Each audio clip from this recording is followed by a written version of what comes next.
My hands are shaking because I've never been so excited about a lineup of speakers or a gathering of people. We've got people from all over I'm going to say the country, because Billy Keels happens to be in the U.S. for this one. He's joining us from Jersey. I see Jerry's in here. Saw somebody else pop in that's from Jersey, man. I thought about canceling this conference about 4 times. Is it ever going to really make a difference for the people who may want to be in multifamily or the people who are already in multifamily? Is it really worth the effort? As a lot of people know who see the back end of this thing, it takes a tremendous amount of work to put this together. It's not hop on Zoom. It's not, we're just going to send you this flyer.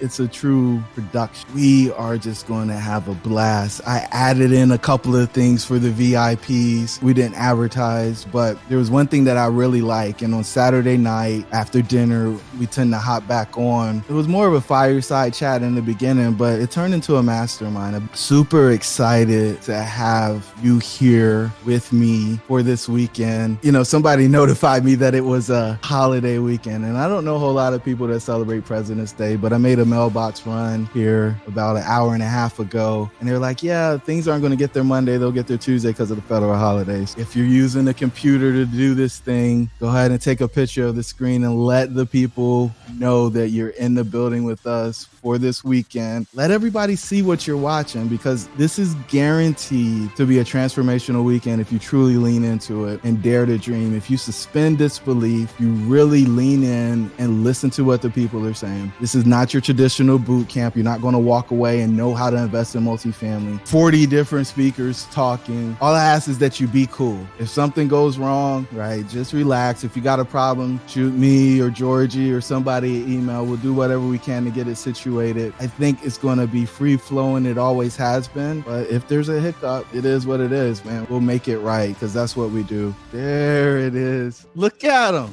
Am I here? Can you hear me? Absolutely, bro. Dude. Come on. What's going on behind you, though? What is that? Got a little something.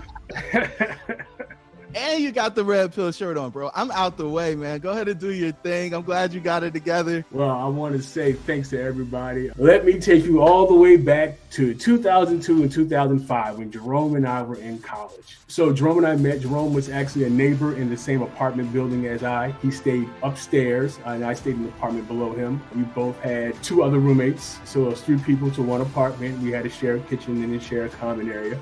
So Jerome and I met, we probably met over talking about cars, and then we both recognized that we had a passion for business, and we were able to talk to each other about business and finance at a very young age. So not too many people we know at 21. Jerome and I actually graduated from North Carolina A&T State University. We both went on to pursue our engineering careers. At that time, I had student loan debt. It was my first real job, so I thought I was doing something. First job out there is like a career, so I thought I was out there doing something, enjoying myself, spending time with my friends. Being a car guy, I had amassed a small collection of cars. Also ran a t-shirt business off my credit card. The business was doing very well, and unfortunately, we didn't know how to manage the money that was coming into the business. As I was amassing all this debt while still having student loans and the cars and going out to hang out with my friends and hang out with my girlfriend and all that at this time, I had this recurring question that kind of just pinged in the back of my head. And it just kept pinging in the back of my head. What if more of my paycheck was free?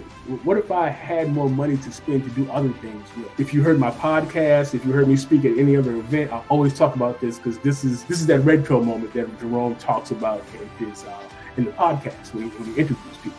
This is one of my red pill moments. I had that question like pierced directly through my brain, like, damn, do I really want to win or just a little bit losing? So I had my definition of winning. Then I was looking at my reality at that time. I was losing. I was overweight, $70,000 to $80,000 in debt. Wasn't particularly happy with the money that I was bringing in. Wasn't particularly happy with my actual job. Jerome coached me. That was probably one of his first coaching clients, all right? For all his coaching clients out there, Jerome coached me through this situation. We took a swing at my budget, all right? So I actually was vulnerable enough to send Jerome over my actual budget with real figures in there and the money that I was bringing home. And we took a look at that. And Jerome, one of the lines that stuck out in that conversation is Jerome said, you have a lot of money, a lot of extra money here. Then we had a long conversation about what that means, right? you're paying for things that are not truly making you happy. Hi, everybody. First of all, thank you so much for inviting me. I know that I've been trying to do it for a few, and our schedules have always not been able to match up, and I'm so happy to be able to be on here today to share my story with your audience.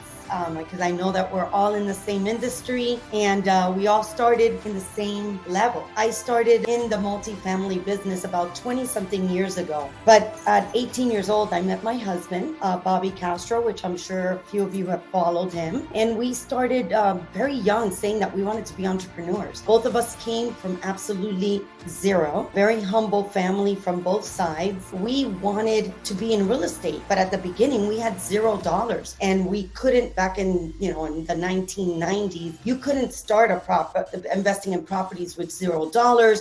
We had no clue about syndications. We didn't know any of that. So what we started doing was that we wanted to start a business that was going to create some money for us. Myself and my husband struggled a whole lot. We went through some ups and downs, stayed without no money, had a little bit, started business, they failed. But with those failures, we always took them as a university degree. And within those failures, we still knew that we had big goals and that we were not going to allow these failures to stop us from going to where we wanted to get in life. Instead of falling into this hole and saying we failed, let's throw the towel in and that's it. We can't do real estate, is no good. This is not what everybody had talked about. Blaming it on real estate, what we did was that we got our thinking hats on, started getting all the knowledge possible that we were able to get in what multifamily investment and long-term hold was all about. So in that process, we had to sell these properties that we had acquired because we were not cash flowing. We were just getting some type of cash flow to cover half of the expenses in the property, and the other half was coming out of our own pocket. So we were like, okay, this is not going to work. So we sold those properties, got rid of everything that we had, took a step back and started really learning multifamily. Out of those properties, we kept one unit, one property that had 164 units in it. What better investment can you ever put your money into than real estate? It's something that it's incredible. I love it. I'm always going to be in it no matter what my age is, because even if you're old, you still have a management company. You still could have an asset manager that's going to be able to run the properties for you, and you're going to still receive mailbox money. I love that mailbox money. It's awesome. Make sure that you take this, write it down, stick this in your head, and make sure that you talk to your property managers. Don't let them just bring in anybody. Underwrite them as you are the bank.